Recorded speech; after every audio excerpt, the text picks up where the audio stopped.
everyone would please be seated. Good morning, ladies and gentlemen. Good to see each of you again this morning. I hope you had a nice, restful evening last night. Before we get underway today with our second day of testimony and evidence, I first just want to confirm that everyone followed my instruction and that no one performed any outside research on the case. Did everyone follow that instruction? Yes. All right, thank you. And then I also want to confirm that each of you followed my instruction and that no one discussed this case either with each other yesterday afternoon or this morning, and that no one discussed this case with anyone else outside of this courtroom and courthouse or anywhere else. Yes. All right, very well, thank you. Is the state ready to call its next witness? Yes, Your Honor, Leanne Grissom. All right, the state calls Leanne Grissom.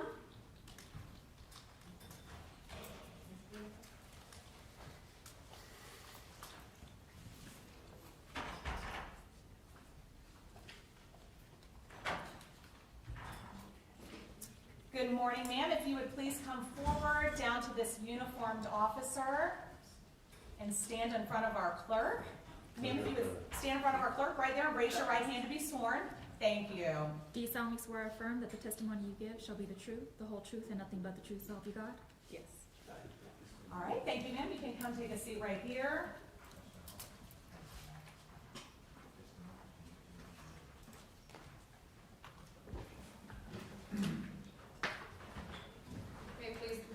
Yes, ma'am.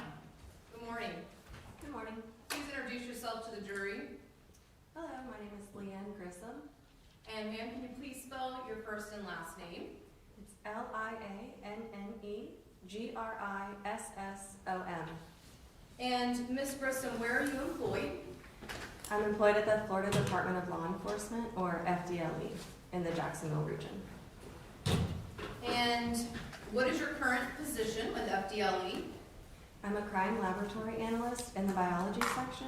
And what are your duties as an analyst in that particular section? I examine items of evidence for the presence of bodily fluids, such as blood, semen, saliva, as well as hairs. I then take samples from these items, put them through the DNA process. Once I get the data, I interpret the results and report my findings and testify when necessary. What is your educational background? I have a Bachelor of Science in Biology from Armstrong State University and a Master of Science in Forensic Science from the University of Florida. Ms. Grissom, what is DNA? DNA stands for deoxyribonucleic acid, which essentially is a really long name for a really long molecule that's found in all the cells of our body except for mature red blood cells. We get half of our DNA from our mother and half of our DNA from our father. So those two combined make us a unique individual as far as DNA as well, except for identical twins. Do methods exist to differentiate between the DNA of different people? Yes. I apologize, I got a little tongue-tied there. And what type of DNA testing do you currently perform at FDLE? I perform STR DNA testing. And what does that mean, STR DNA testing? STR stands for short tandem repeats. So the regions that I'm looking at are going to be regions that are short and they repeat one after the other, and the combination of those repeats or the number of times that it repeats is that individual's DNA type at that location. So you might have already answered my next question, but when you are looking at these short tandem repeats, what exactly are you looking for? I'm looking for 21 locations on the DNA molecule as well as 3 gender markers. And do they have any identifying characteristics such as hair color or disease? No, they do not. We actually look at less than 1% of the DNA molecule, and that is because they differ between individuals so much as compared to hair type or hair color. So then why do you use them? We use them to be able to differentiate between from one person to the next person. whereas something like hair color might only have a few different types of colors. There's many more DNA types in the regions that we look for that would differentiate between two individuals. How do you perform STR DNA testing? It's a 4-step process. The first step is what's called extraction, and that's where I have taken the sample from the item, and it's going to be purified and cleaned, and eventually it will be in a solution, and that solution is what I'm taking forward through the rest of the process. The next step is going to be called quantitation, and all we're looking for here is how much DNA is in that solution from the item. From there, it would move to amplification step, and that's where I'm making millions and millions of copies of the specific segments of DNA that I look for in order for the next step, which is detection. That way we can pick up the DNA much easier when it's amplified like that versus smaller portion. And Ms. Grissom, what type of training have you received to conduct forensic DNA testing? At FDLE, I went through a 2-part training program. The first part consisted of readings, working with samples that mimic casework, testing as written tests as well as practicals, and oral boards. The second part is where I'm working actual casework under the supervision of a trained analyst, and that ends with the mock trial and for me to complete that training. And how long have you been employed with FDLE as an analyst? Over 6.5 years. And are you required to attend continuing education courses to keep current in the field of forensic serology and DNA testing? Yes. Is the FDA lab here in Jacksonville accredited for DNA analysis? Yes, we are. By whom? It's ANAB, which stands for American National Standards Institute National Accreditation Board. Do the DNA analyst in Jacksonville lab undergo proficiency testing? Yes. What is proficiency testing?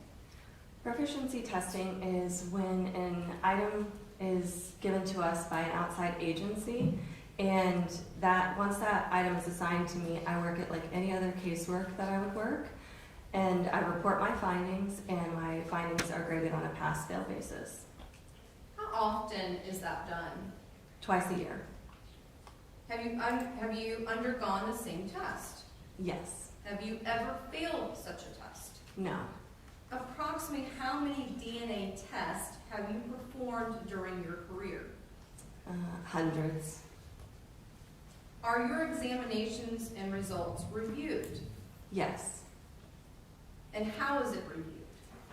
All of our cases are both technically reviewed by another qualified analyst and administratively reviewed by typically a supervisor, also another trained analyst.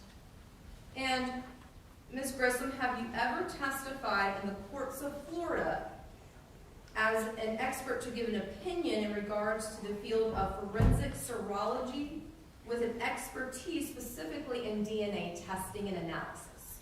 Yes. Approximately how many times? This is my 3rd opportunity. And have you testified before here in Duval County? Yes.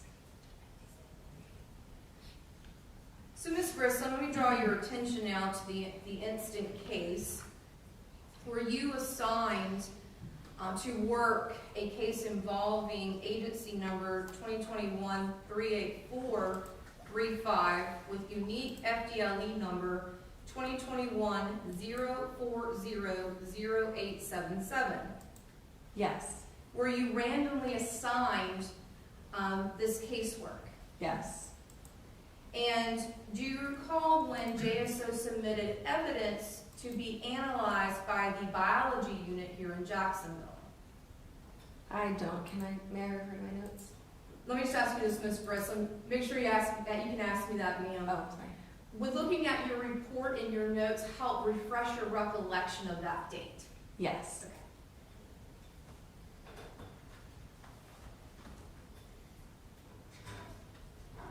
And you asked when they were submitted? Yes, ma'am.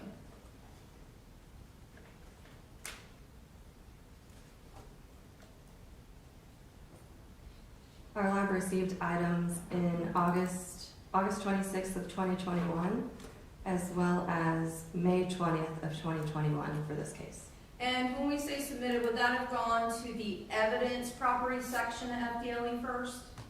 Yes, so when the agency brings in any items of evidence, they are submitted to our evidence intake section.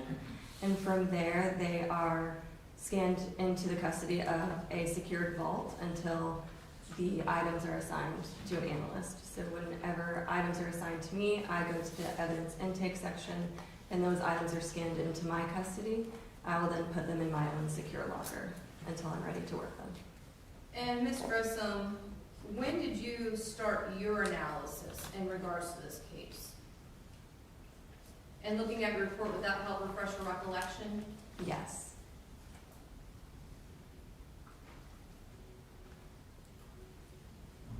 I started examining Judge, I'm these. sorry, I just object to a reading from the report. If she needs to refresh her recollection, that's fine, she can look up. It appears to me, as she did the last time, that she's reading from her report. Okay, if you just want to take a look at your notes and your indications there, and then answer the question as opposed to just reading from it. Okay, thank you. Did you have a moment to look at your notes? I saw the first page. I started the examination of these items on June 30th. Would that have been in 2021? Do you need a moment to look at your notes to see if it helps refresh your recollection? Yes, please. And just let me know when you're done looking at them. You can take your time, you don't need to rush. Okay. Yes, June 30th of 2021. Thank you, ma'am. And during this submission, how many items did you receive? For this submission, the first submission, Yes, ma'am. I received, I believe it was 5 items. Now, when you first received these 5 items, are they placed in your secure locker? Yes. Does anyone else have access to your secure locker? Only the chief of forensics. Do you have your own working space? Yes, I do. And do you use gloves, take measures, obviously to secure the evidence in your particular work area? Yes. Can you kind of describe, explain how you do that? Yes, so anytime I'm working an item, it is on a cleaned workspace with clean butcher paper, and I'm wearing gloves, a lab coat, a mask, and a hairnet as necessary. Your Honor, permission to approach the witness? Permission granted.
Okay.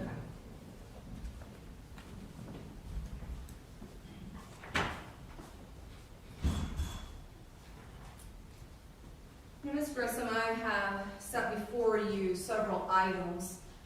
Could you please go through the 5 items, not about your analysis, but what you received during this first submission? We could start out with the blood spot card, ma'am. I believe that is states evidence 24. That would be the number on the blue sticker.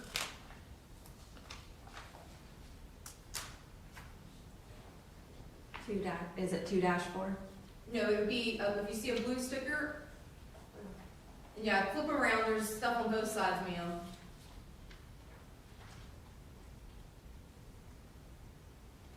Yes. And do you recognize states evidence 24? Yes, I do. Now, how do you recognize it? The FDLE label here, the yellow label, as well as my markings here and here. Now, today your name is Leanne Grissom. Is that fair to say? Yes. However, back in 2021, when you were assigned and doing the casework, did you have a different last name? Yes. And what was that, ma'am? Strickland. And can you spell that, please, for the record? Stricklen. And so when we're looking at the packaging, is it indicated LS instead of your name as today, LG? Yes. Okay. So we're looking at packaging and we see LS, that is you, is that fair? That's correct? Yes. Okay. Now you stated that there's a yellow barcode. Could you please hold that up again on State's Evidence 24? Does every item that comes to FDL here in Jacksonville have that yellow sticker? Yes. And does it ascertain the unique FDLE number that was associated with this case? Yes, it does. Now, in regards to evidence tape to secure the packaging, which color is used by FDLE? This red tape here. Thank you, ma'am.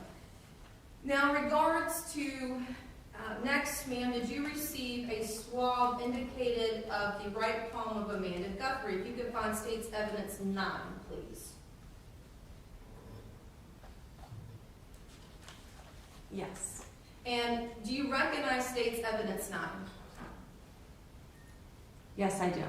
And are those the same indicators with your initials LS and other writings, ma'am? Yes. Now, do you also, when it comes to swabs, do you further mark identification matters on the swabs?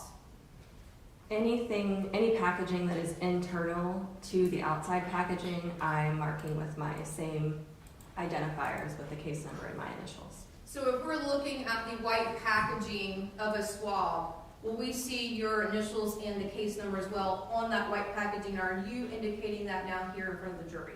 Yes. Okay. Thank you, ma'am. And next, ma'am, did you receive an actual magazine, State's Evidence 14? Yes, I did. And could you please just hold that up? And again, is that the same indicators as why you know that you in fact have received that item? This item was received by evidence intake. I did not work this item, so my initials are not on here, but it does have the FDLE barcoded label here, the yellow one. And was that based upon the fact then that you received State's Evidence 21 and being a swab of that magazine? Yes. And is that why you did not in fact then do any analysis on the actual magazine? That is correct. And then, ma'am, did you also receive a swab of different places of a firearm in State's Evidence 22? Yes. All right, ma'am. So let's go back to State's Evidence 24. What is it a blood spot card of a person identified as Ayva Guthrie?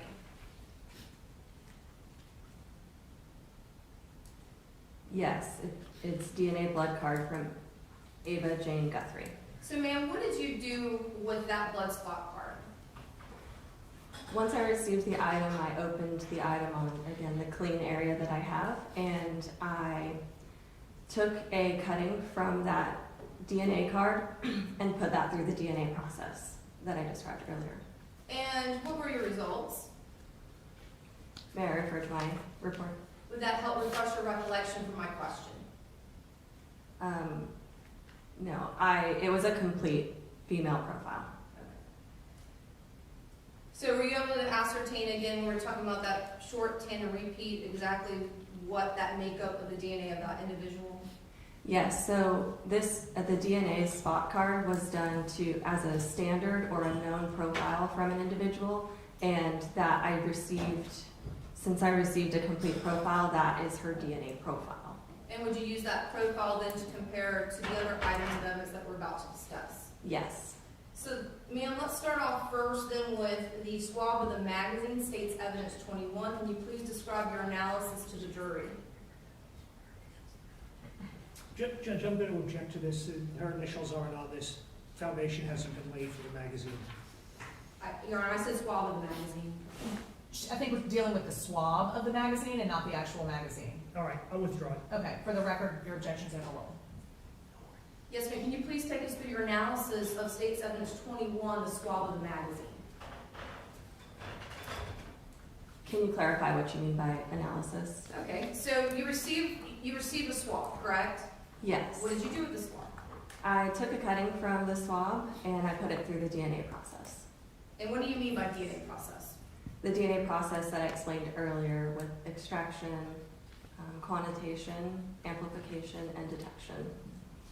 And what were your results? For that item, it was, sorry. The results were too limited for me to make any comparisons for that item. And what does that mean, too limited? So when our DNA process is very sensitive for DNA, however, there's still amounts of DNA that would be too low for us to be able to detect with our instrumentation, and that's what happened here. I was not able to make any comparisons because the information was too low. And is that just based on how much DNA is left on an item? Yes. And can there be an array of variables and why something has more DNA versus not? Yes, so anything from the last time the item was cleaned, how long the item was touched, and if there was a barrier between the individual and the item as they were touching it, such as a glove. Now, may we draw your attention next to State's Evidence 9, the swab of the right palm. Did you also take a cutting of this swab? Yes, I did. And did you put it through the STR DNA analysis? Yes, prior to that, I also completed a test for, a presumptive test for, or a color test for blood, and that test was positive. And so you would have done that before putting in for STR analysis? Yes. And what is the reason for doing that? I saw staining, that was a reddish brown color on the swab, and anything around that color I'm going to be testing for any potential for it to be blood. So after doing that presumptive test that came back positive for blood, did you obtain results in regards to the STR testing? Yes. And what were those results? It was a mixture of two individuals. And were you able to compare State's Evidence 24, the known standard of Ayva Guthrie, to that mixture profile in State's Evidence 9 of the swab of the right palm of Amanda Guthrie, the defendant? Yes. And what do you opine from those results? May I read from my report? Would that help refresh your recollection? Yes.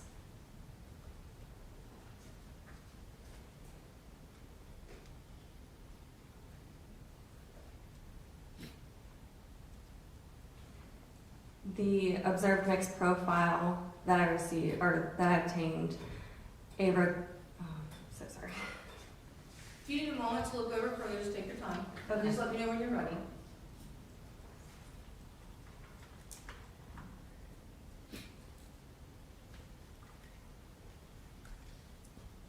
Okay. Have you had enough time now to review your report? I believe.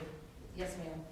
And so could you please opine what your findings were in regards to the known standard of Ayva Guthrie to the right palm swab indicated from Amanda Guthrie? Yes, given the item of evidence and the mixed profile that I obtained, the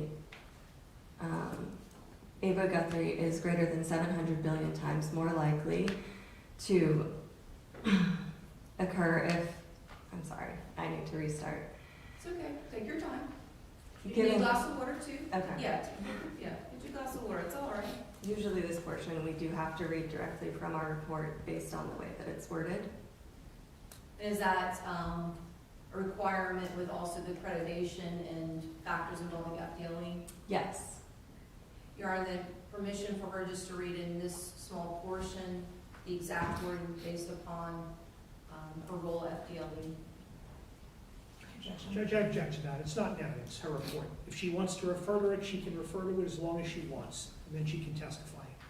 Okay, I would agree, and ma'am, if it's easier for you to just explain it, and explain what you're, instead of reading it directly, you can always just explain what you've indicated in your report, if that's easier.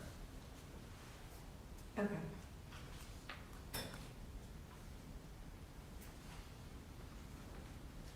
Are you ready to answer the question, ma'am?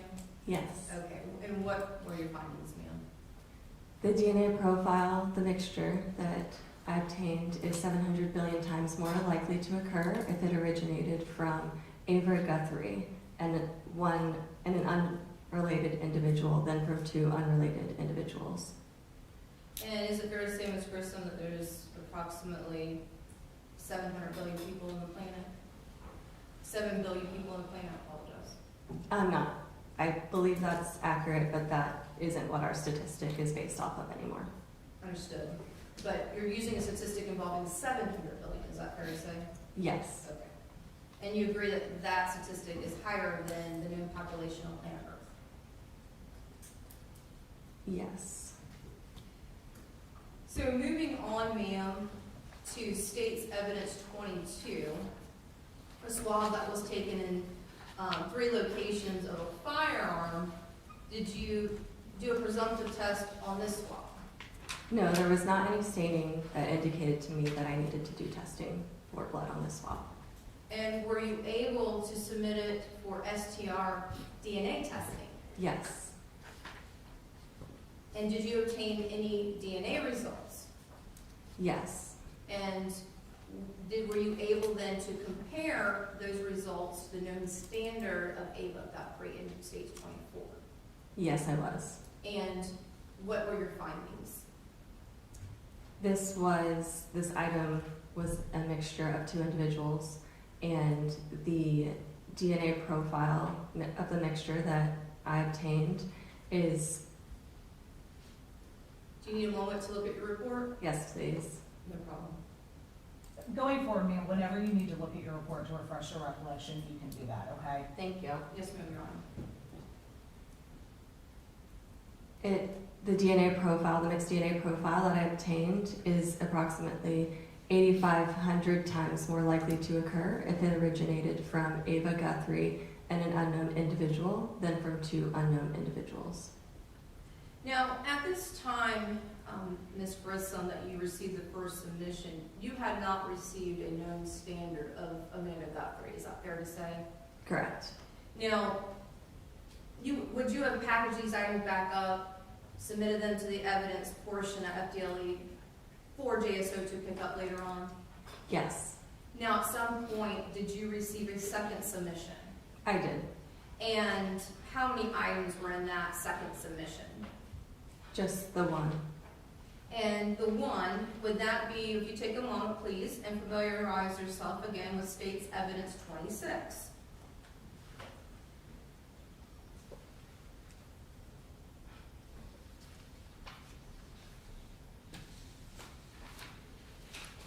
Yes, Do you recognize State's Evidence 26? I do. And what is State's Evidence 26?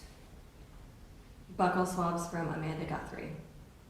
And were you able to ascertain a standard profile with that swab that you received? Yes, I obtained a complete profile. Now, in thinking about previous items that have been sent, for instance, the swab of the palm indicated as Amanda Guthrie, which is State's Evidence 9. Would you have compared that to then the known profile of the defendant? Actually, since that item was taken, a swab was taken from Amanda Guthrie's hand, she was considered an expected donor to that profile because I'm expecting her DNA on there since the swab was taken from her body. So I used her as an expected donor and recompared Ayva Guthrie to that item again, and I got the same statistic as before.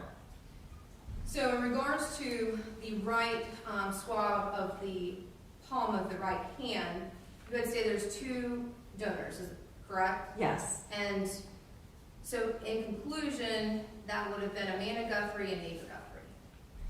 I did not find any DNA types that did not belong to those 2 individuals. So moving on now to State's Evidence 22, which was a swab of the 3 different locations on a firearm, did you then compare the now known profile of the defendant in State's Evidence 26 to that swab of the firearm in State's Evidence 22? Yes, I did. And what did you opine? The mixture, the DNA profile of the mixture is is greater than 700 billion times more likely to occur if it originated from Amanda Guthrie and an unknown individual than from 2 unknown individuals. And I think, did you state earlier that you had only observed 2 donors on that swab of the firearm? Yes. And would those 2 have been then Ayva Guthrie and Amanda Guthrie? Again, I did not find any DNA types that didn't belong to those 2 individuals. And now, based upon your statistical data with Amanda Guthrie with these over 700 billion, and then the 8,500 for Ayva Guthrie, did you opine then that Amanda Guthrie was the more contribution than DNA to that 2-donor mixture? The DNA types from Amanda Guthrie were at higher levels. Yes.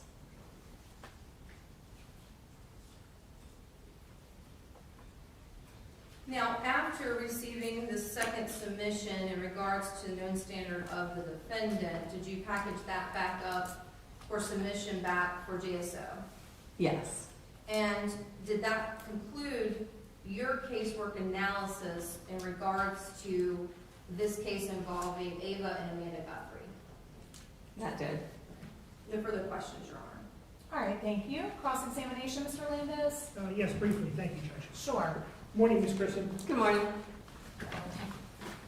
So when you're at FTLE, you participate in mock trials, right?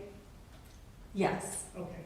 And that's practicing like you're doing here, answering questions and answers with a prosecutor, right? Yes.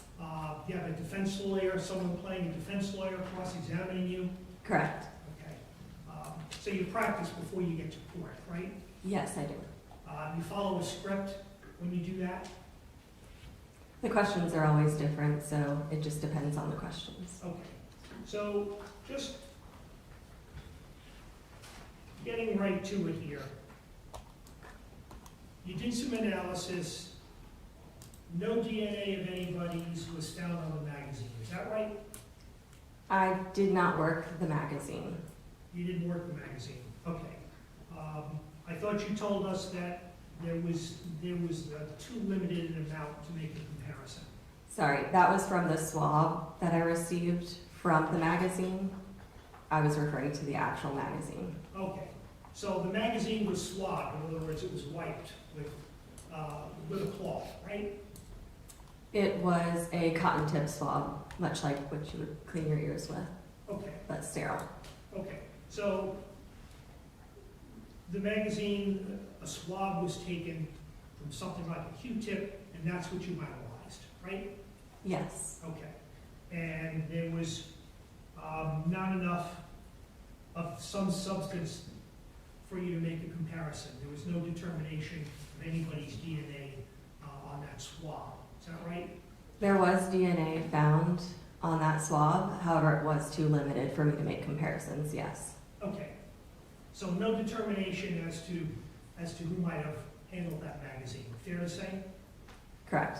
Okay. With regard to the firearm, the gun, DNA of both Amanda Guthrie and Ayva Guthrie, right? Can you repeat the question? In terms of the gun, the firearm, you found DNA on that of both Amanda Guthrie and Ayva Guthrie, right? They were both included as possible contributors, yes. Just possible contributors? That is, anytime it's a mixture, we are comparing known profiles to that mixture, and they're included, they can either be included, excluded, or no determination. Okay. So they were included, right? Yes, Meaning both of them handled that firearm, right? I can only say what the DNA I found was. Well, you found a higher amount of DNA of Amanda Guthrie than Ayva Guthrie on that gun. Would that be fair to say? Her DNA types fell in line with the first contributor, which did contribute more DNA to the profile, yes. Okay. Fair to say you got no independent recollection of this analysis or this case? Other than what I've testified to today? Right, you had an independent. Does this stand out in your mind independently from any of the other hundreds or thousands of analyses that you do? I worked this case like any other casework, and I would have noted if there was anything out of the ordinary, yes. I have nothing further, thank you. All right, thank you. Can you read your right, Ms. French? Very brief, Your Honor. Sure.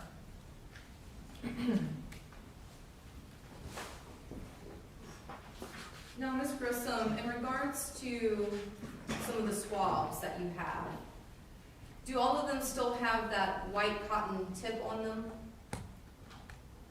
When I received them, No, as we have today. If you could just take a moment, please, and look. any questioned items or items from the actual evidence I consumed, and any known standards, I would have taken a portion of that swab, so there is still swab remaining. So if we're looking at one of the swabs and we no longer see a cotton tip, that Ma'am, you are excused. Thank you.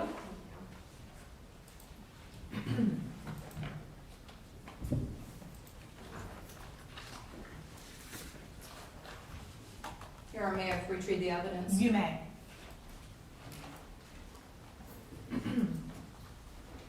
All right, is the state ready to call its next witness? Yes, ma'am, Your Honor.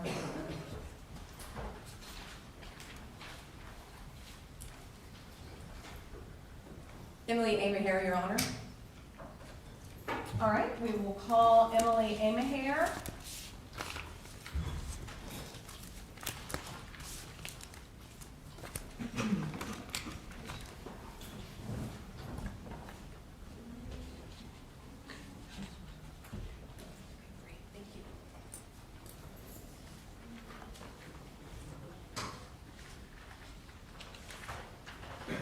All right, good morning, ma'am. If you would please come forward to this uniformed officer down front. And I'll ask that you stop and raise your right, ma'am, if you'd stop right there and raise your right hand to be sworn. Thank you. Do you solemnly swear or affirm that the testimony you give shall be the truth, the whole truth, and nothing but the truth, so help you God? I do. All right, thank you. You can come take a seat right here.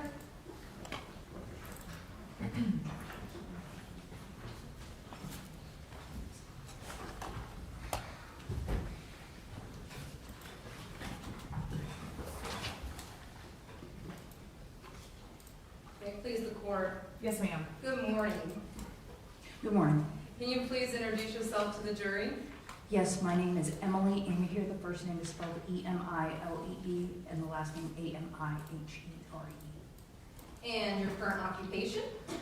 I am a crime laboratory analyst in the firearms section at FDLE, otherwise known as the Florida Department of Law Enforcement. And how long have you been employed with FDLE in the firearms section? I've been with FDLE in total a little over 10 years, and I've been in the firearms section approximately the last 8. And what is your current title? I'm currently a crime laboratory analyst, and I am also the firearms discipline technical leader for the state lab system. And what are your responsibilities as a crime laboratory analyst in the firearms section? So my primary responsibility is to examine fire components, usually bullets or cartridge cases, that are submitted to us for examination in order to see if those bullets or cartridge cases were fired from the same firearm if no gun is submitted, or from a particular firearm if a gun is submitted in a case. And can you please tell us about your educational background? Yes, I have a bachelor's degree from the University of Florida, and I also have a master's in crime scene investigation forensic science from the George Washington University. And are there any specific course requirements for your position? Yes, FDLE requires, I believe it's approximately 30 hours of hard science or degree in science, and in order to apply for any discipline analyst position. And outside your formal education, can you please describe the training process that you underwent to become a crime laboratory analyst? FDLE has its own in-house training program, which is approximately 16 to 17 months for the firearms analyst position. And within that particular training program, an analyst trainee will do academic study as well as experimental and practical study of subjects like firearm disassembly and repair, comparison of all different types of fire components, including bullets, cartridge cases, shot shell components, history of firearms and ammunition, as well as other examinations that they will perform throughout their career as an analyst.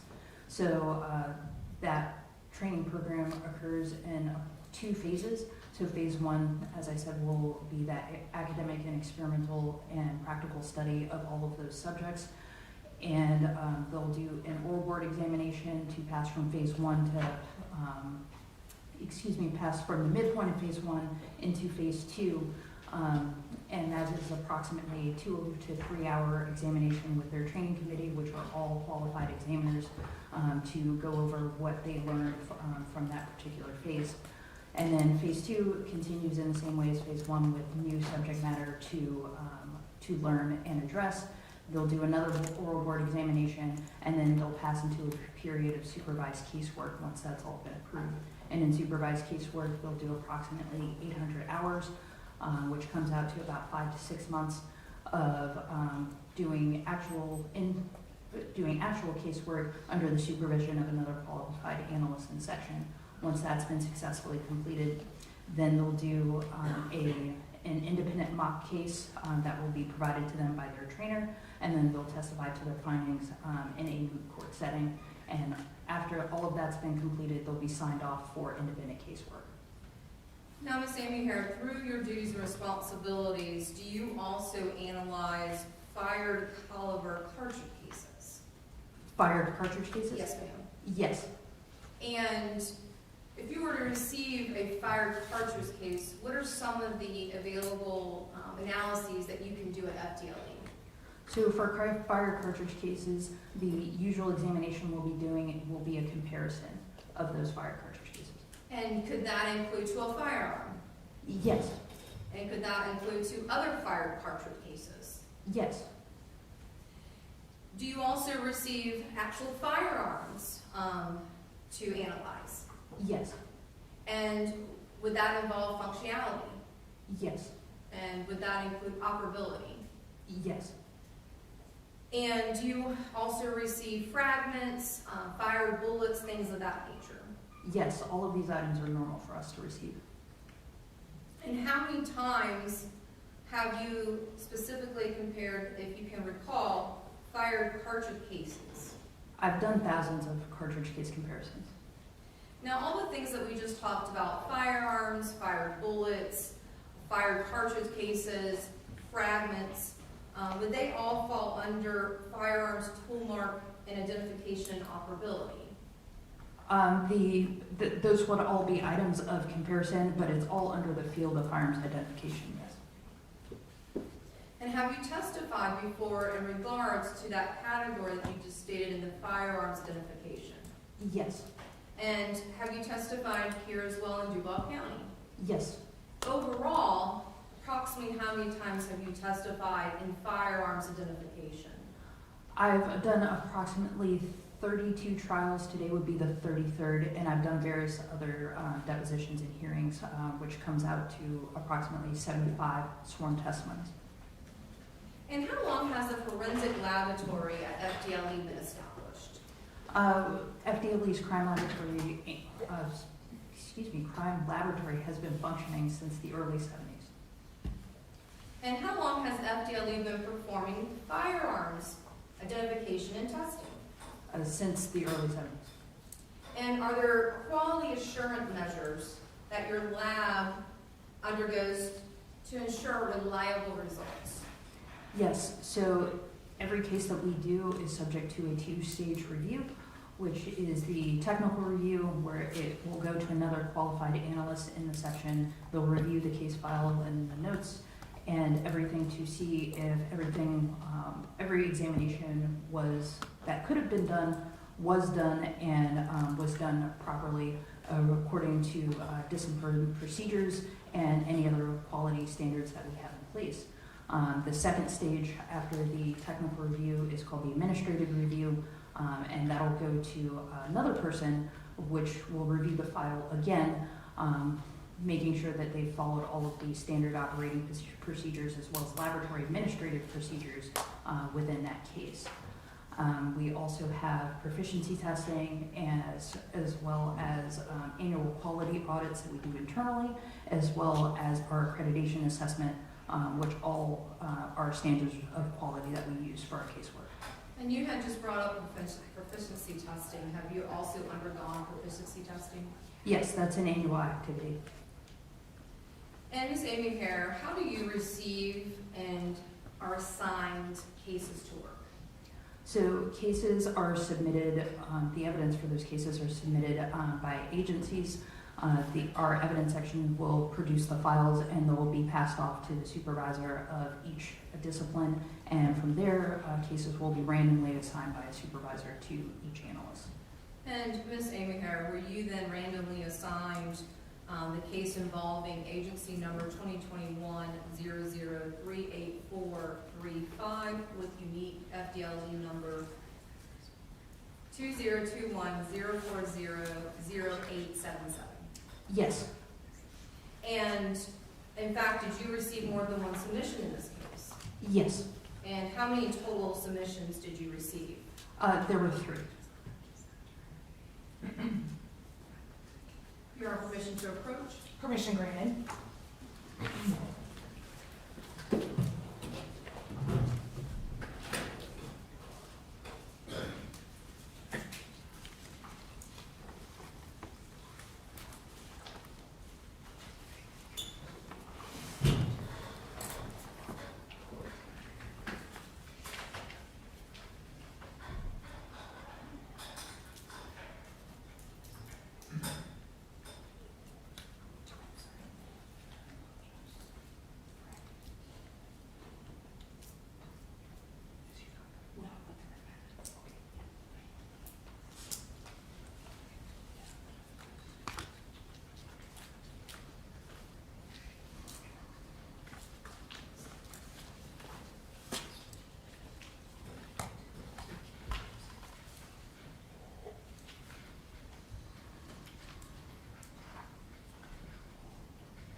Ms. Amy, approximately when did you receive the first submission in this case?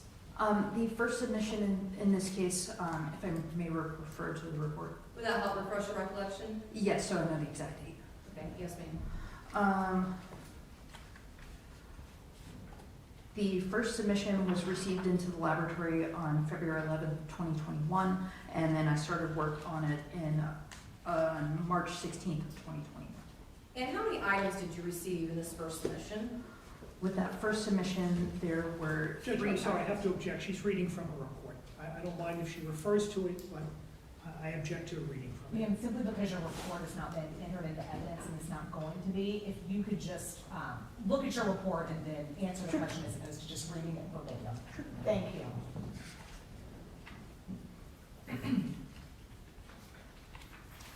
There were 3 items in that first submission. All right, ma'am. If you could just take a moment and look at State's Evidence 20, and that would be the number that's located on the blue sticker in front of you. Yes. Do you recognize State's Evidence 20? Yes, I do. And could you explain what it is? Yes, this is the one fire bullet FDLE item 3 that was submitted. And did you receive that in the first submission? Yes. And ma'am, then if you can please look at State's Evidence 12. Yes. And do you recognize it? Yes, I do. And how do you recognize it? By the unique FDLE case number, the item number, and my initials in my handwriting on the item and on the packaging. And what is State's Evidence 12? This is a fired cartridge case that was submitted.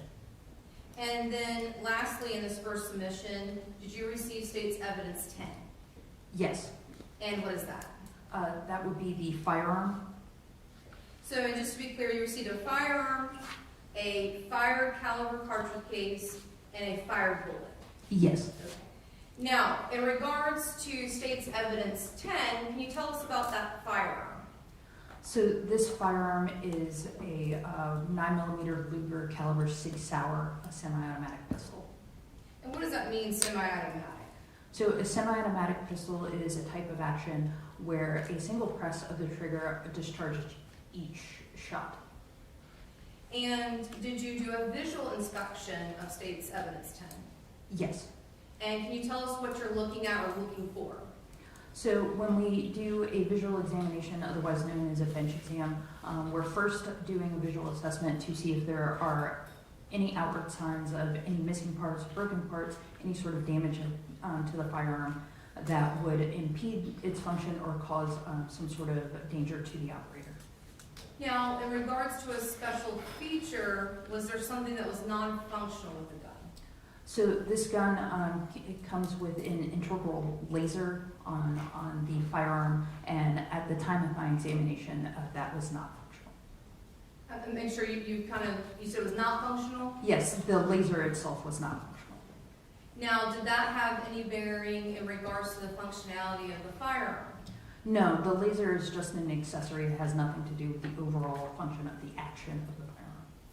After you did a visual inspection of the Sig Sauer, and what caliber is it, ma'am? It's a 9mm Luger caliber. And what did you do after you did a visual inspection?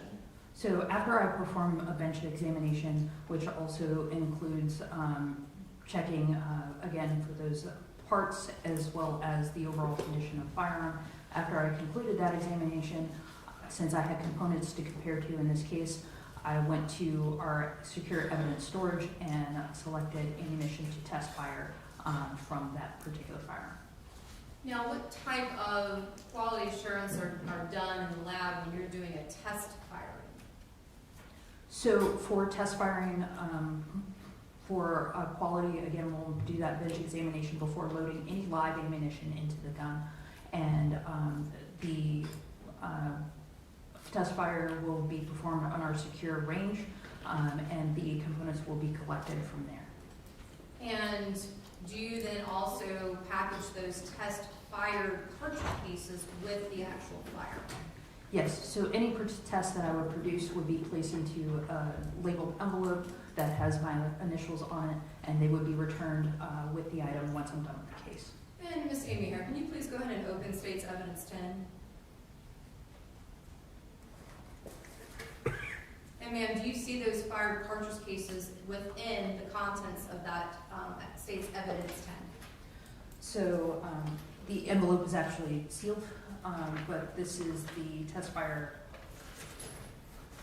This is the test fire envelope that would contain the items that I produced during the use of the firearm. And is your markings on that actual envelope? Yes, so my initials are here along with the other information for the firearm. And how many times did you test fire it? Again, may have referred to my notes. Yes. So with the initial submission, I test fired the firearm approximately 4 times. So I did 2 sets of tests, so 2 shots each time. And what is the purpose then after obtaining these test fired cartridge cases? So after obtaining the cartridge cases from our secure range, I'll take them back to my comparison microscope, and I'll examine each of the tests individually and to each other to see if they're of good quality for any sort of comparison purpose. Now, what are class characteristics? So class characteristics are going to be those characteristics and details that are going to be decided upon by a manufacturer before they produce a product.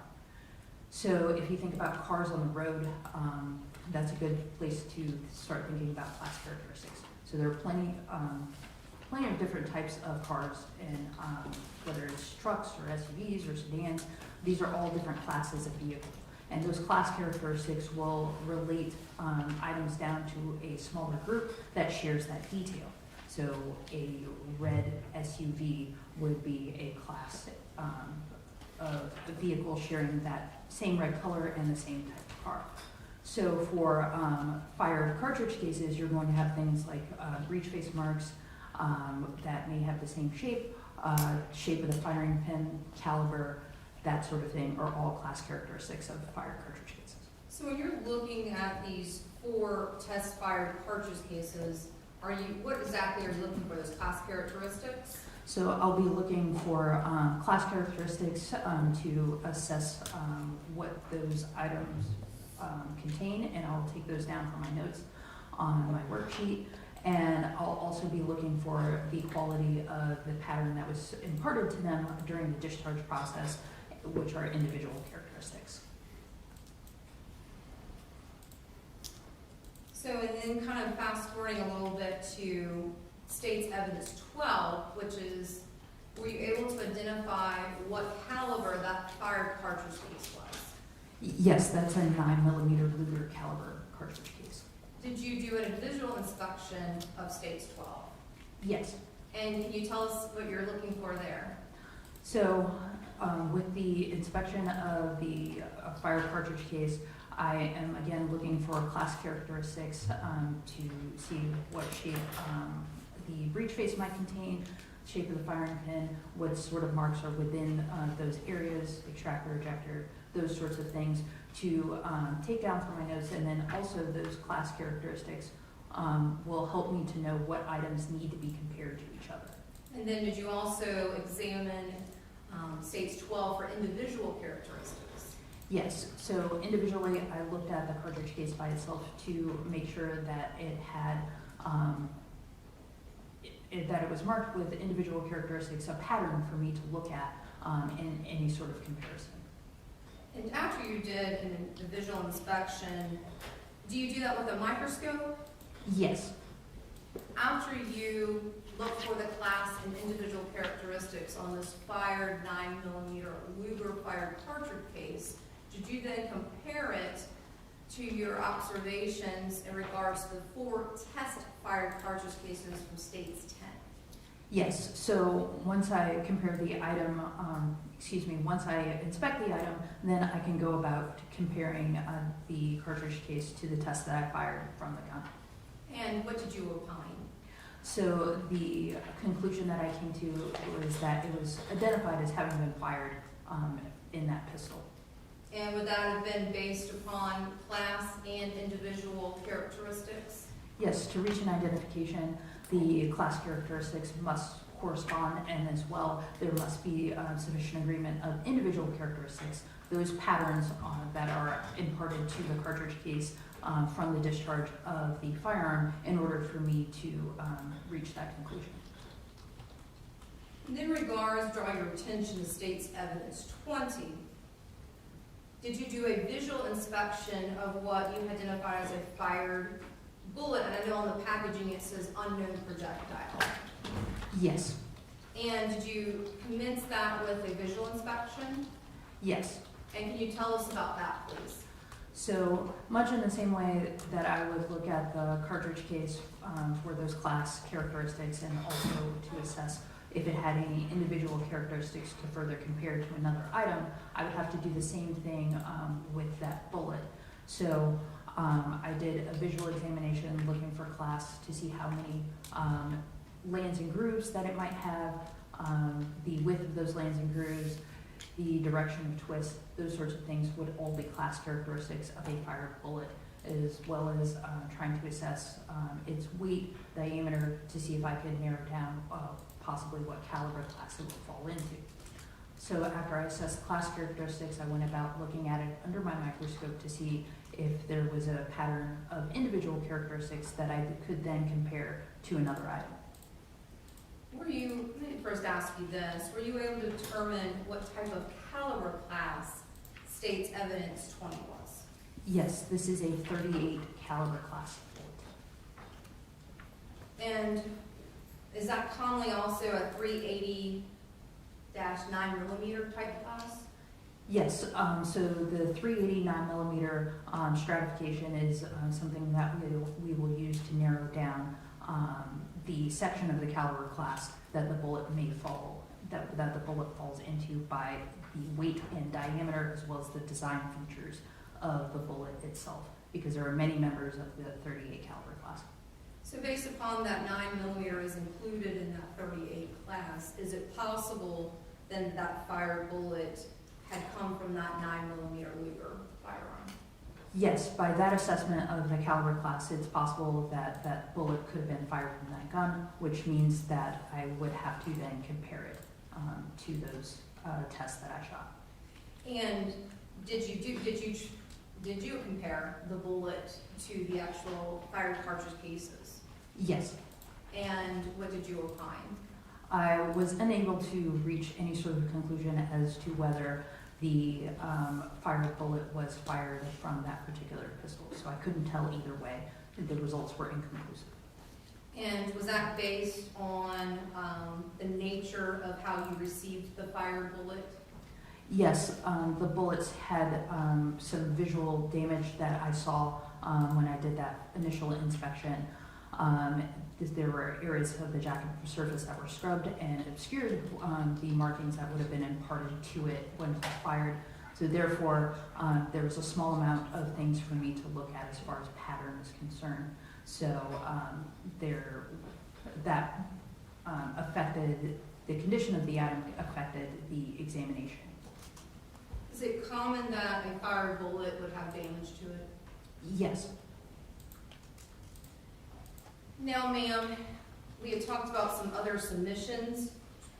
Did you then receive an additional item?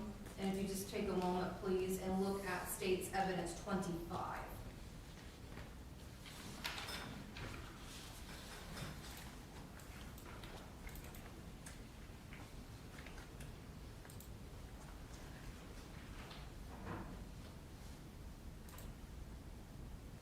Do you recognize State's Evidence 25? Yes, I do.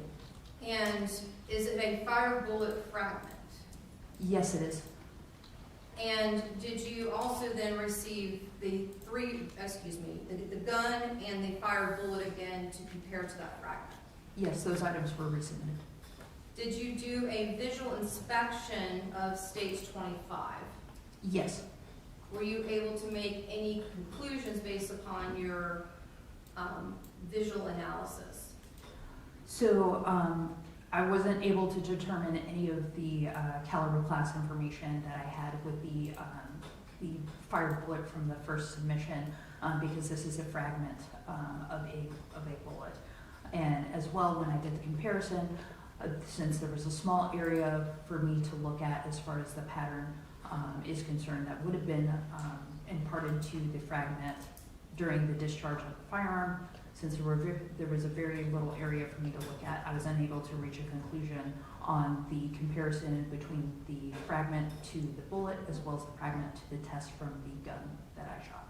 And based upon that, Ms. Amy Maher, did you then opine that the results were inconclusive regarding that fragment? Yes. And just in relation to the bullet and the firearm? Yes. Now, just drawing your attention again back to State's Evidence 20, the fired 9mm caliber, 38 caliber class. I apologize for that. Could you tell if it was a copper jacketed bullet? Yes, this bullet does have a copper jacket, a parent copper jacket, excuse me. And what does that mean, a copper jacketed bullet? So the jacketing is the outer surface of this particular type of bullet, and it's basically a covering that a manufacturer will apply to add more rigidity and some structure to the bullet to protect it. And is it to protect the bullet from deforming? Yes, it serves that purpose. Can a copper jacketed bullet fragment? Yes, it can. And can there be a host of reasons why a copper jacketed bullet can fragment? Yes, there are very many reasons that a bullet could fragment, yes. What are some of the variables that can be considered in regards to a copper-jacketed bullet fragmenting? Depending on if it strikes an item that is harder than the bullet itself, and depending on the velocity in which it strikes that object, depending on the surface, and many other factors could affect the level of fragmentation. Could a copper-jacketed bullet fragment upon entry into one's head?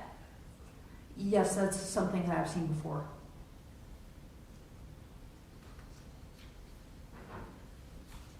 Now, drawing your attention back to State's Evidence 10, and does the 6 Hour have any safety mechanisms? So this particular model, which is the P290RS model, has a firing pin block as one of its safeties, as well as a double action only trigger type, which can be considered a safety feature as well.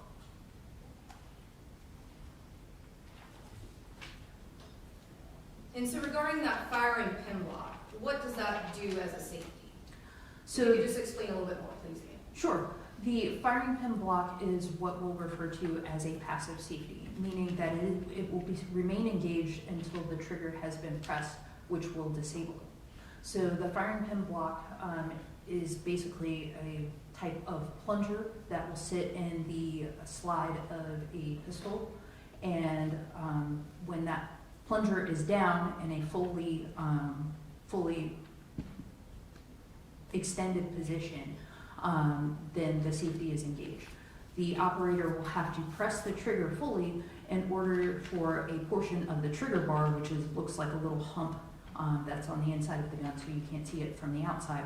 And as the trigger takes up, that little hump on the trigger bar will actually move up and press the firing pin block up into the slide, which will disable it.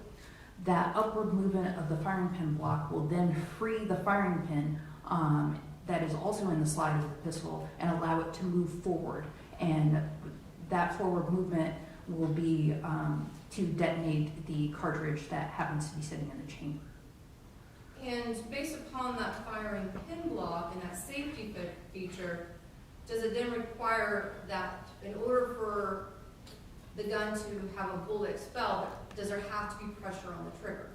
Yes, the trigger needs to be pressed in order to disable the firing pin block. And you talked about that commonly the people consider the second to be a double action. Can you just explain that a little bit more in detail? Yes, so it's double action only.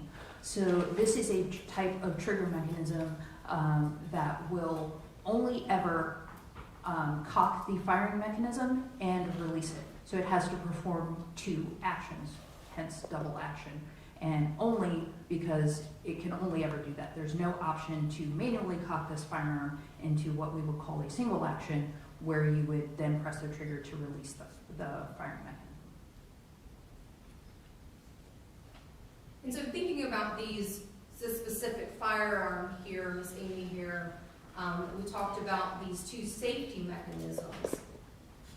How unlikely is it for this gun just to go off? It's very unlikely due to the presence of those safety features. And is that based upon the requirement of inducement again to that trigger by the operator? Yes, because of the firing pin block, the trigger would have to be fully pressed in order to disable that. You just have a moment, Your Honor. You may.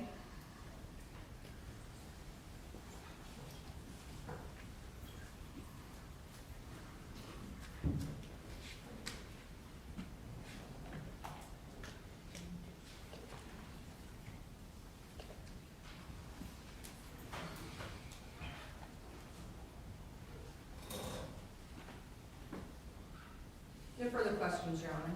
All right, thank you. Cross-examination, Mr. Landis? Yes, Judge, thank you. Okay.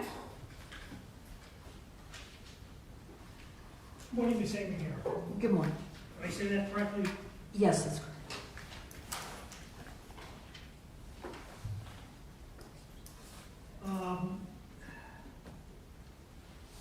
Focusing on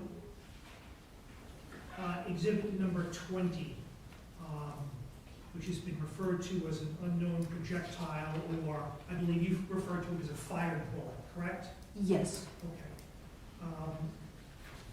You were unable to reach a particular conclusion with regard to that fired bullet, correct? yes, my results were inconclusive. And part of the reason is that that fired bullet is extremely deformed, correct? I wouldn't say extremely deformed, but it did sustain some damage and deformity, and the jacket surface had some obscurity to it because of the damage. All right. We can agree, though, it was deformed, right? Yes, slightly. Okay.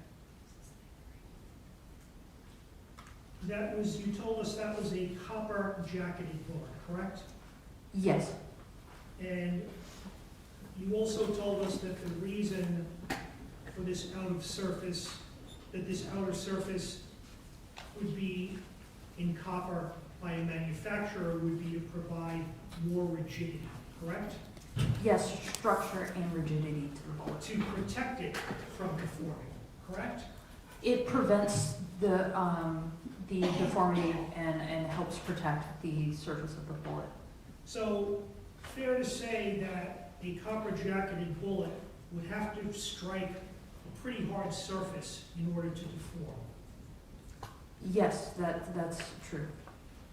Would a thin piece of glass from a picture frame be a hard enough surface to deform in that way, that copper jacketed bullet? It really depends on the situation, and since I don't reconstruct scenes and I don't know the other variables involved in the flight of the bullet, it's hard to say if the glass itself would have caused all of the deformity, but deformity can be caused by an object. For a copper jacketed bullet, the way that bullet is deformed, would it be fair to say that that's from striking a hard object? Again, it really depends on the variabilities of the scene, which I'm not aware of. Well, how about, in your opinion, if that struck a hard object like a floor? Would that bullet, that copper jacketed bullet, would that deform in the way that it's deformed? That could happen.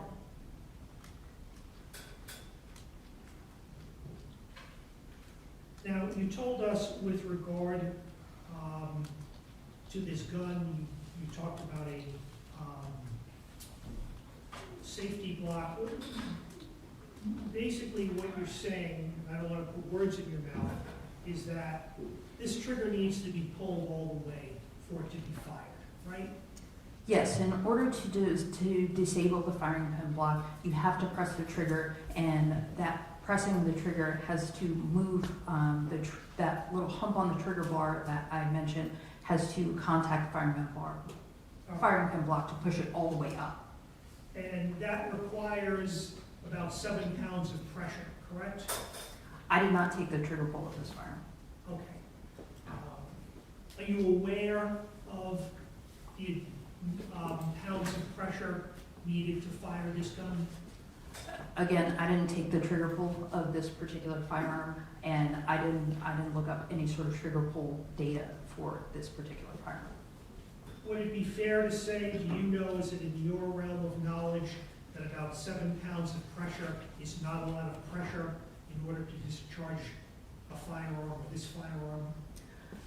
Trigger pulls are often relative to the condition of the firearm as well as the way it's designed. So just looking at the number itself doesn't always express how hard or easy that the amount of pressure or how hard or easy it would be to use the firearm just based upon looking at that number. Well, just generally speaking, is 7 pounds of pressure for a trigger a lot of pressure? Can you answer that question for us? It's pretty substantial. You think that's substantial?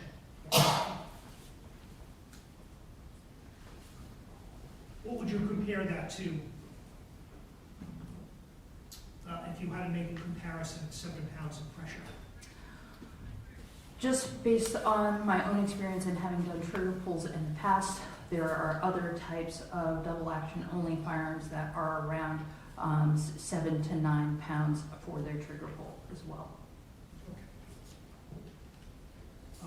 But again, the trigger pull here in that analysis is not something that you did, correct? No. I have nothing further, thank you.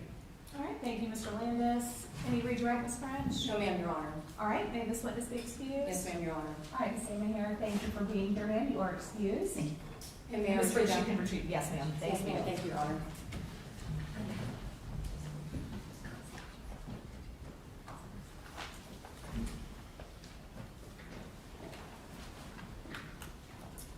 Okay, is the state ready to call its next witness? Yes, ma'am, Your Honor. Tara. All right, we will call Tara Helsel.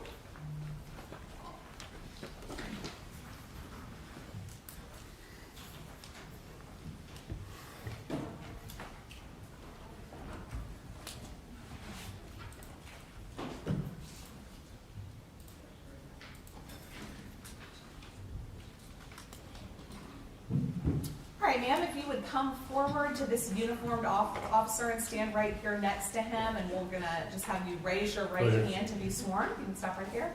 Thank you. Do you solemnly swear or affirm that the testimony you give shall be the truth, the whole truth, and nothing but the truth, so help you God? I do. All right, thank you. You can come take a seat right here.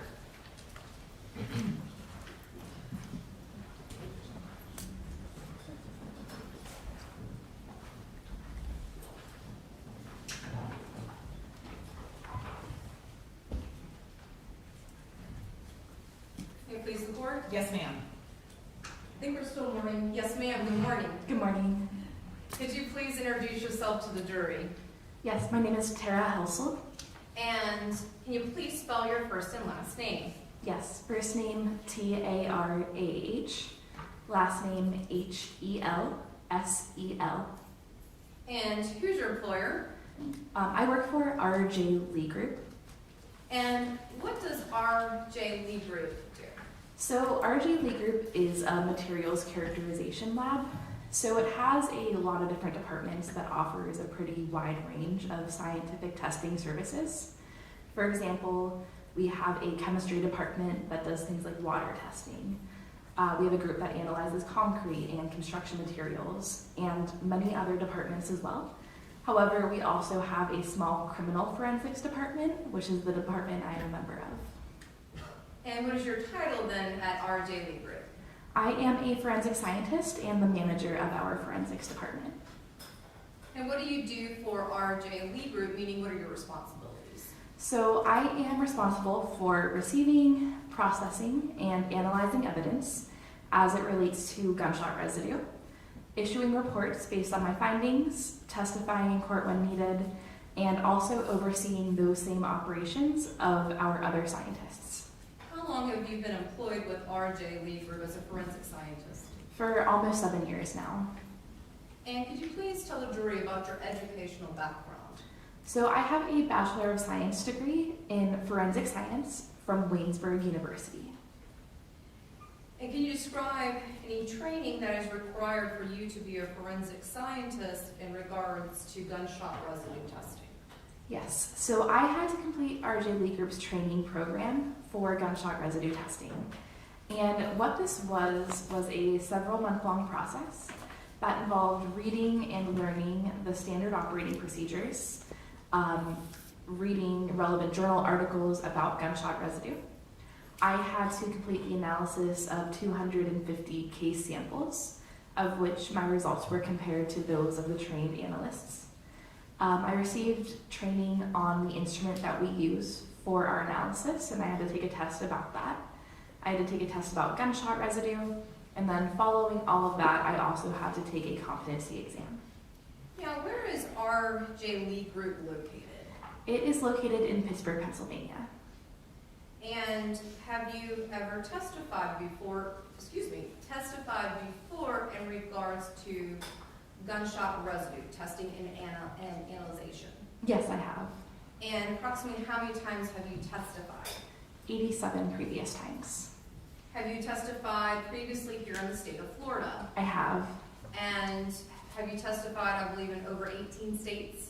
Yes, so I have testified in actually 20 different states, as well as Puerto Rico and the countries of Bermuda and Turks and Caicos.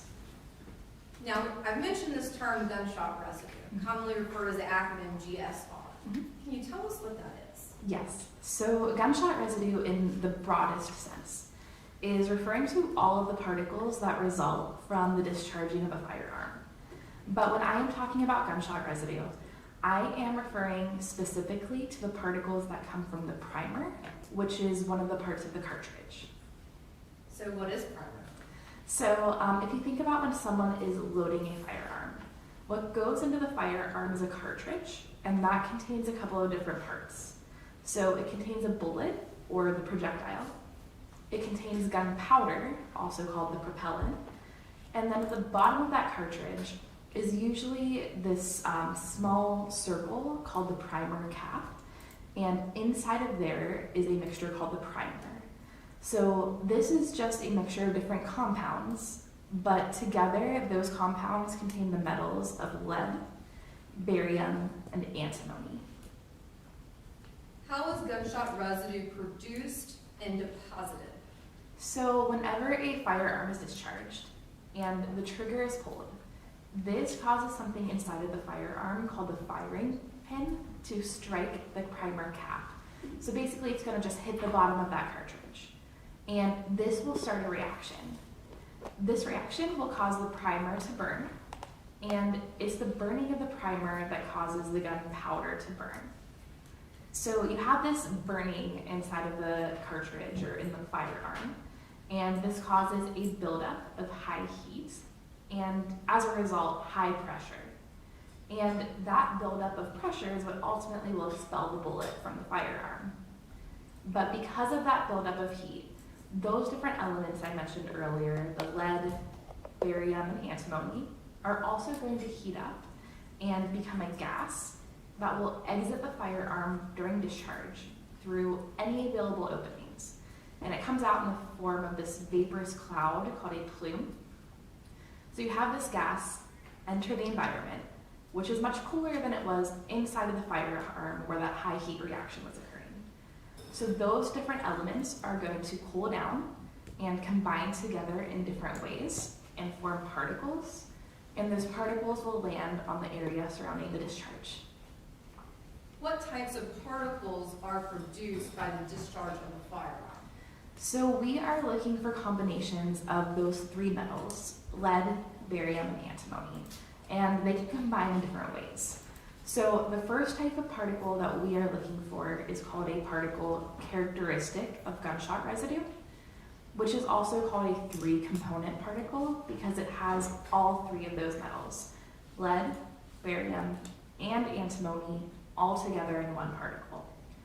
These are considered characteristic because they are highly specific to the discharge of a firearm, and it's the presence of those that are needed for us to see if gunshot residue is present on a sample. But you also could have just two of those three elements combining. So lead and barium, lead and antimony, or barium and antimony. And when that happens, that is called a two-component particle because it has two of the three metals. And instead of characteristic, these are considered consistent with gunshot residue because they can also come from the discharge of a firearm, but there are some other sources of those particles, so they're not as conclusive to the presence of gunshot residue as those characteristic particles. There are also what are called one-component particles, which would be lead, barium, or antimony just by itself. And those can also come from the discharge of a firearm, but there are a number of other sources of those particles to where their presence is not very conclusive to the presence of gunshot residue. So for that reason, at our J League group, we are just reporting on the characteristic particles, so the ones that have all three, and then the 2 component particles, the ones that have 2 of the 3. And how do you perform this analysis when you take samples for gunshot residue?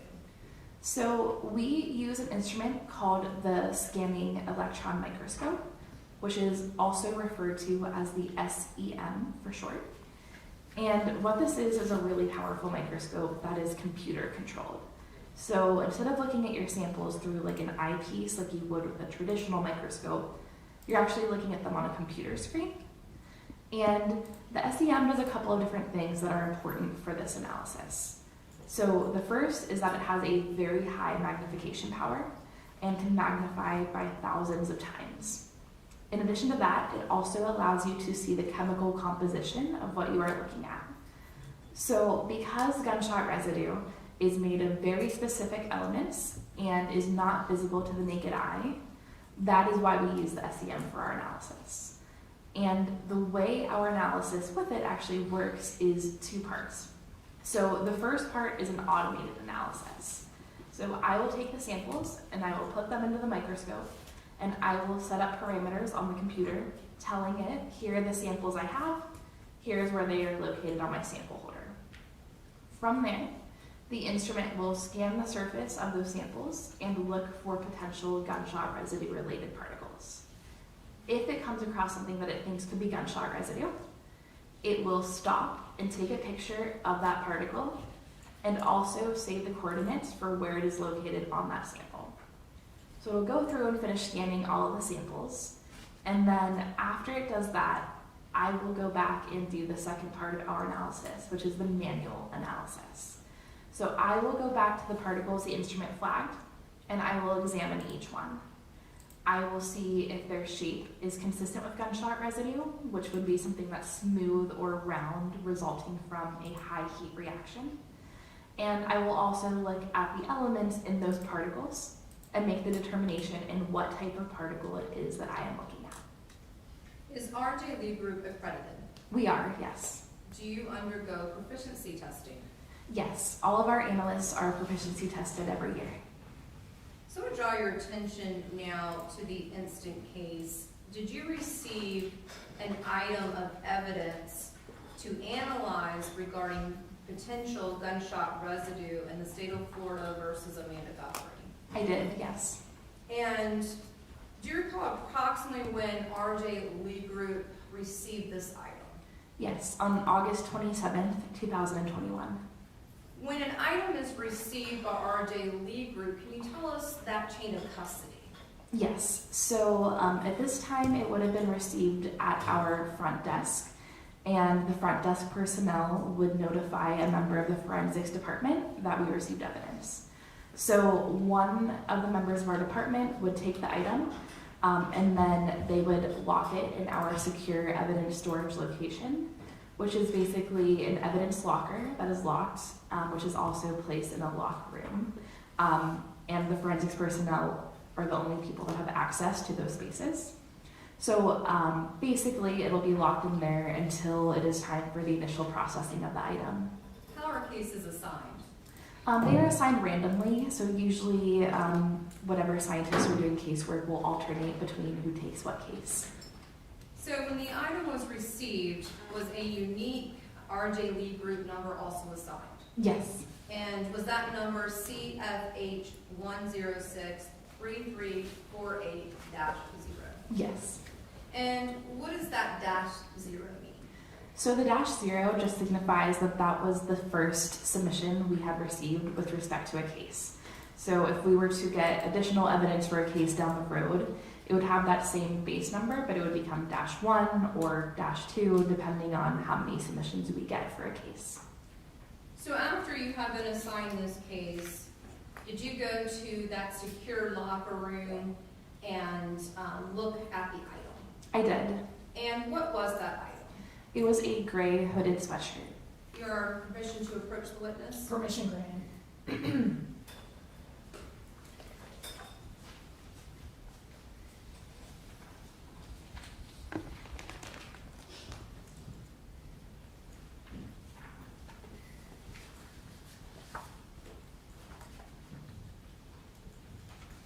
So I'm showing you state's evidence 8, if you just take a moment to look at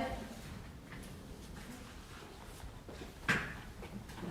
Do you recognize state's evidence 8? I do.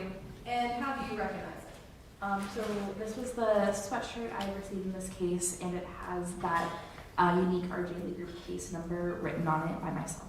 And is that a white sticker that has been placed onto the brown packaging? Yes. I'm going to keep this up here for the next line of questioning.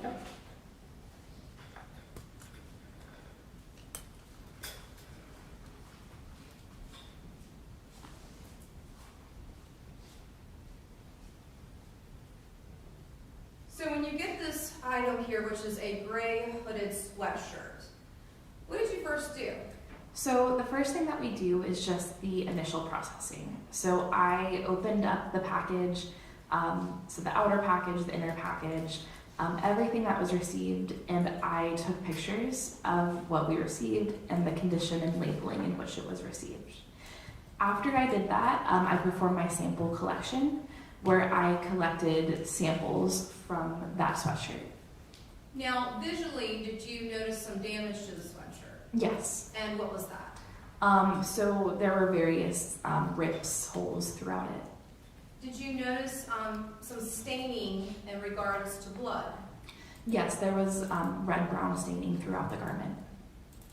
What is the effect of blood coming into contact with gunshot residue particles? So blood can mask gunshot residue. So if there's gunshot residue on a surface and there's blood over that surface, it would be hard to recover particles from it, because if that blood is over top of it, it would basically be covering the particles so you cannot see them. And we'll get to a moment in just a second how you actually took samples from this gray hooded sweatshirt, states 8. But would they ultimately have been placed in small vials? Yes, And how many small vials did you use in this case? I used 5. And when you send back the evidence regarding states 8, do you also provide the vials that you used in the case? Yes. Your permission to approach? Permission granted.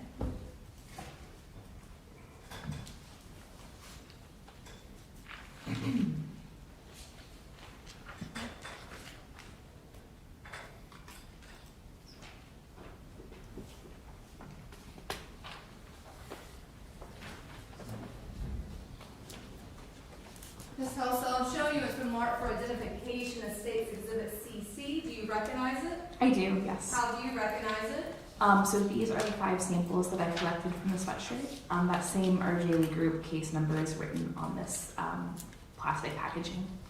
Did you also make your own black Sharpie markings as well on each vial? Yes, I did. And does that correspond with the sample that you took in relation to location on the gray hooded sweatshirt? Yes, it does. And does it appear to be a fair and accurate representation of the vials that you sent to the state of Florida in regards to this case? Yes, it does. Your Honor, at this time, state with me State's Exhibit CC, and I believe it states evidence 27. Any objection? No objection. All right, what's been previously marked as State's Exhibit CC will now be entered into evidence as State's Exhibit 27.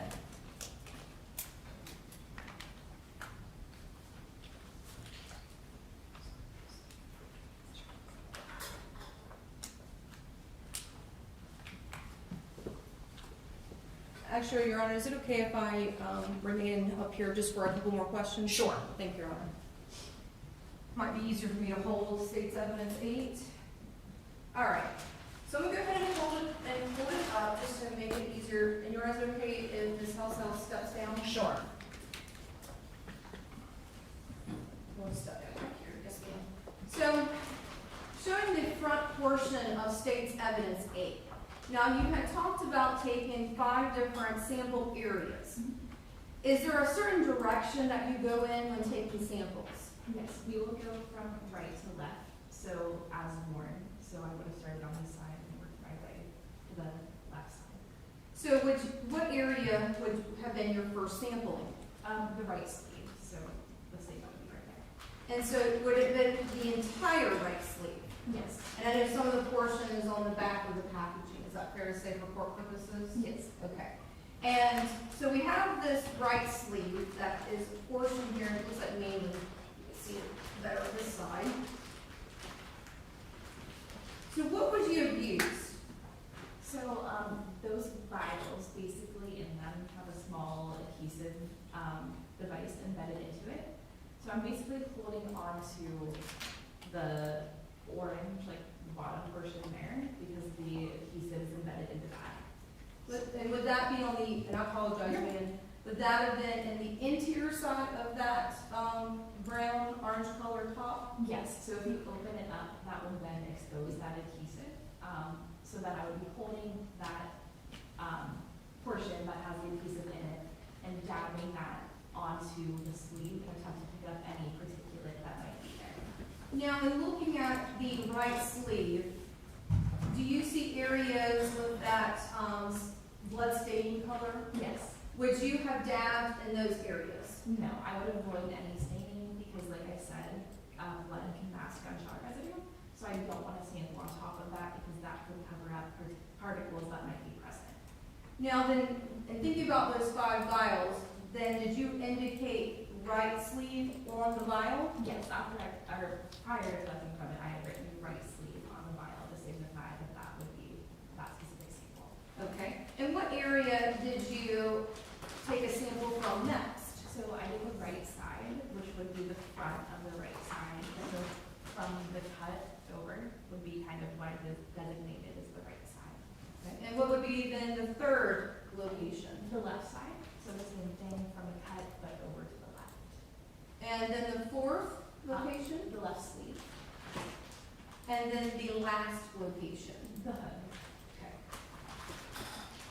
And would that have included the outside of the hood or the interior of the hood? Where? It was the exterior of the hood, the entire exterior. And why not the interior? That's just our typical protocol.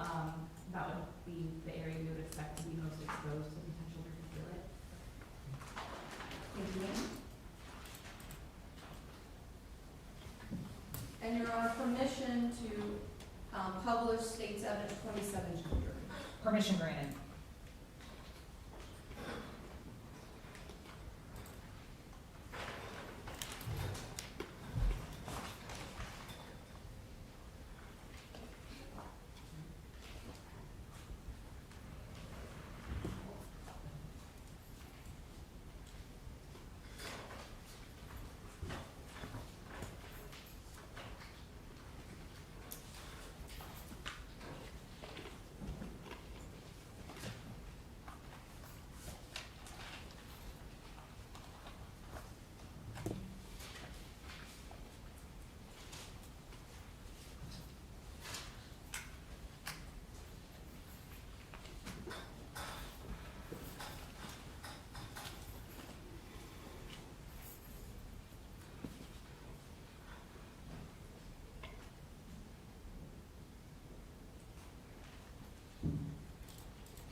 Thank you, Mr. Fair.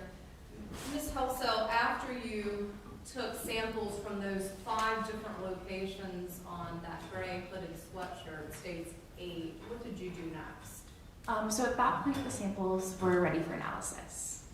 Now, would that then have gone through the first part, which you had talked about, the SEM, the SEM, under that 1,000 times Yes, so I would have placed the samples into the SEM and set up the samples for the automated analysis. Now, would you have been able to do all 5 sample locations at the same time? Yes, so the sample folder can hold up to about 10 samples, so I was able to run all 5 of them together on one run. Now, after that analysis had been done, what is the next portion that you did?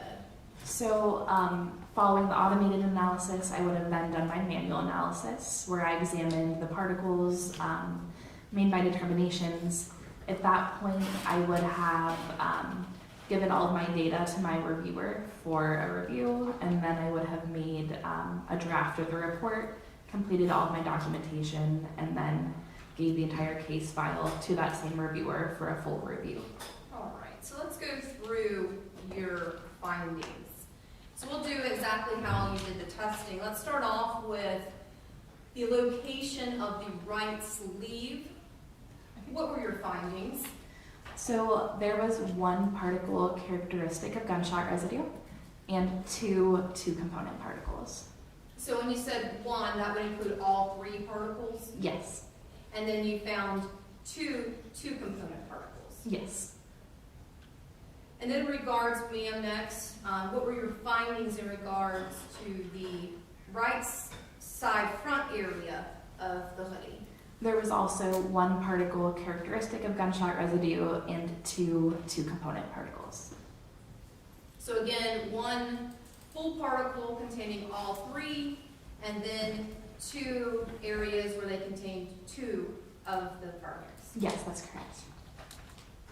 Next, Ms. Helsel, bring your attention to your findings in regards to the left side, which would be the front area of that gray hooded sweatshirt. What did you opine? There was 1 particle characteristic of gunshot residue and 4 two-component particles. And again, there was 1 particle that contained all 3 elements, and then there was 4 with the 2 components. Yes, that's correct. Next, in regards to the left sleeve, Ms. Helsel, what did you opine? There were 0 particles characteristic of gunshot residue and 1 two-component particle. And next, in regards to the last area, what did you opine regarding the area of the hood?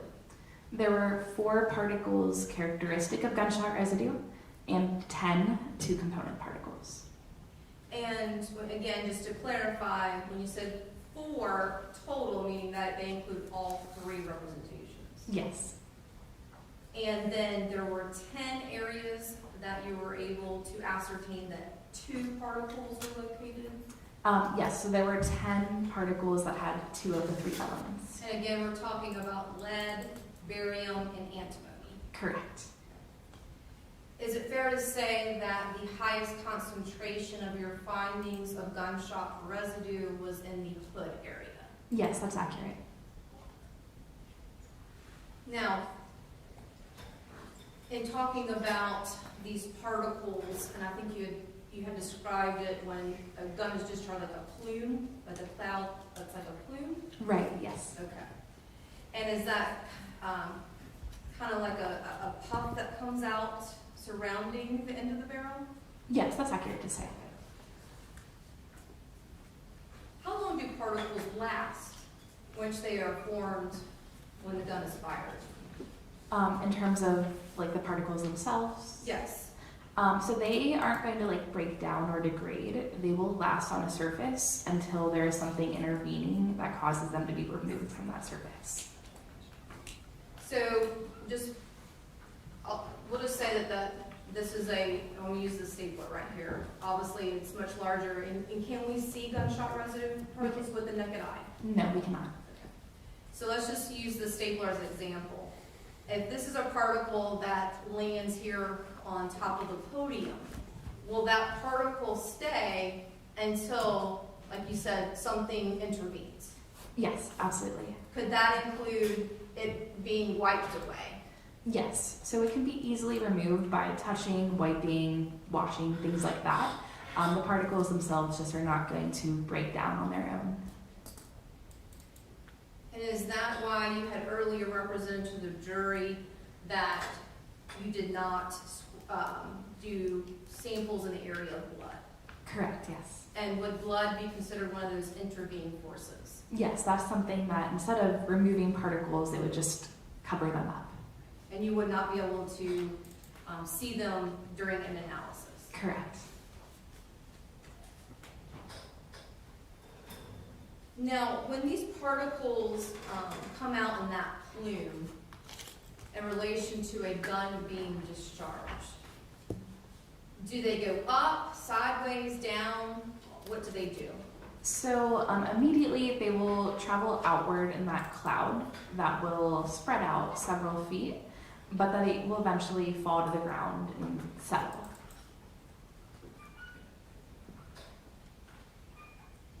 Is it typical for gunshot residue particles to travel upward several feet? It could be possible depending on that amount of force during that discharge, but once they are ejected, they're not going to travel up more beyond that. They're going to fall with gravity. So is it unlikely that gunshot residue particles will travel upward? Objection, asked and answered, and outside of her scope of expertise. Overruled. So they can travel upward upon that initial force of the discharge, but beyond that, I wouldn't say they would trend upward. They would ultimately fall to the ground. So if a gun was shot at the ground, would you then anticipate that the gunshot particles would be closer to the ground? Objection, Judge, this is beyond her scope and is not contained in her report. Parties approach. Members of the jury, please feel free to stand up and stretch.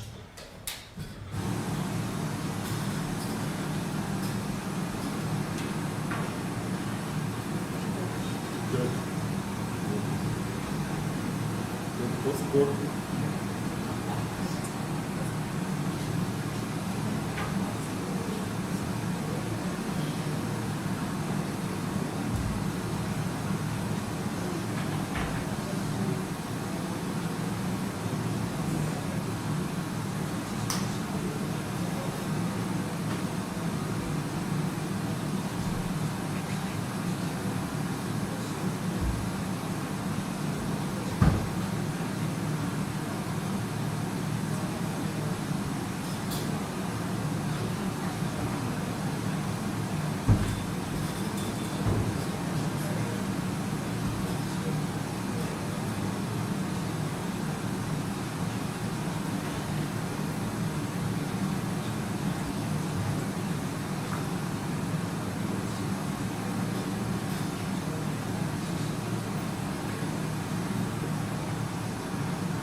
And for the record, the defense's objection will be sustained. So Ms. Helsel, after you completed your analysis, did you then package up the items and send them back here to the state of Florida? I did, yes. And did that conclude your involvement in this case? Yes, it did. Thank you. No further questions? All right, thank you. Cross-examination, Mr. Landis? Thank you, Judge. Sure.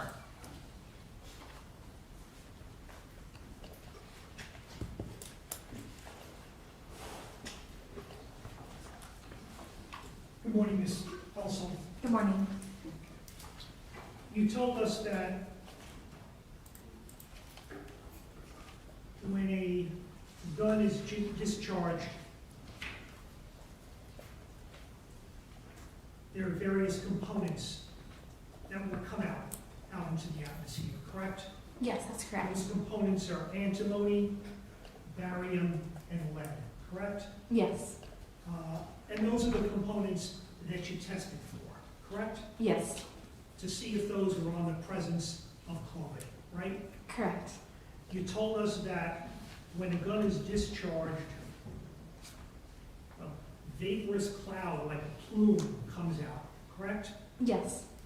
It'd be fair to say that if a gun is discharged in a small area, in a small room, that vapor, that cloud is going to come out and cover many surfaces in that room. I would object based upon court's ruling at sidebar with this question.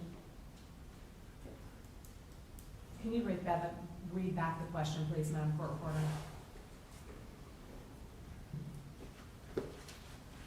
Be fair to say, if a gun is discharged in a small area, in a small room, that vapor, that cloud is going to come out and cover many surfaces in that room.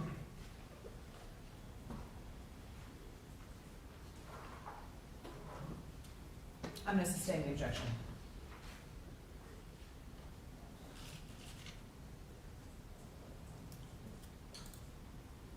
In your report, you have certain qualifiers, correct? Yes. And those qualifiers are that gunshot residue can be deposited by circumstances such as discharging firearm, right? Correct. Firing a gun. Yes. Being in proximity of a discharging firearm, correct? Correct. So if someone is close by to where a gun is discharged, gunshot residue can be deposited on them, correct? Yes, that's possible. Also, gunshot residue can occur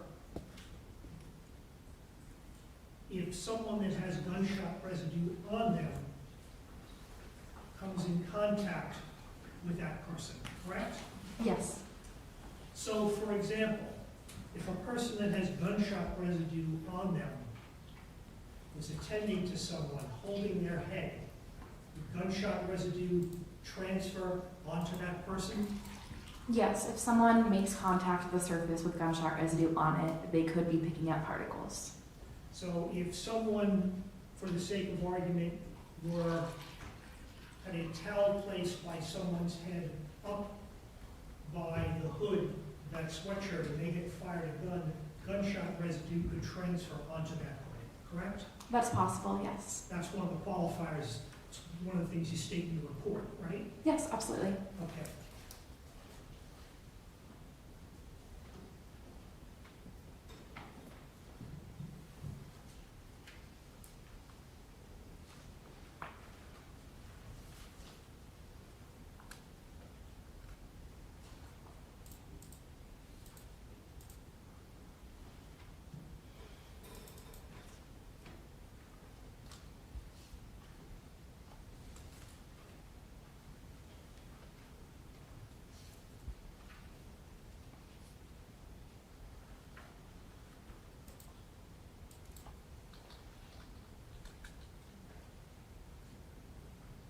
Your analysis forms no opinion or makes no analysis with respect to a muzzle to target distance or a manner in which this gun was held, correct? Correct, it does not.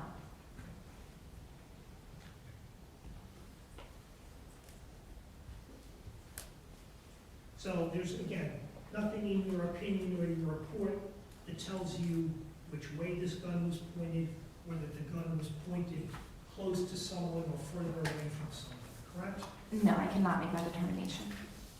Nothing further, thank you. All right, thank you, Mr. Landis. Any redirect? No, ma'am, Your Honor. All right, may this witness be excused? Yes, ma'am, Your Honor. All right, Ms. Helsel, thank you very much for being here, ma'am. You are excused. Could we just take 5 minutes? I think it's probably time for a lunch break. Oh, Can y'all approach real quick? Sure. Let's just talk about it.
Members of the jury, we're going to go ahead and take our recess for lunch. It is about 12:15 now, so I'm going to ask that you come back around 1:25 or so, and hopefully we'll get started right around 1:30 with our afternoon. And remember, do not discuss this case with each other or with anybody outside of this courtroom or courthouse, and do not do any outside research. Does everyone agree?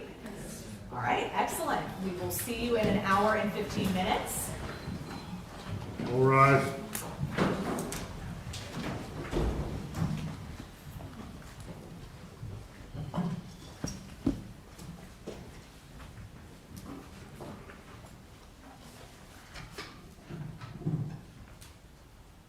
You may be seated. Thank you.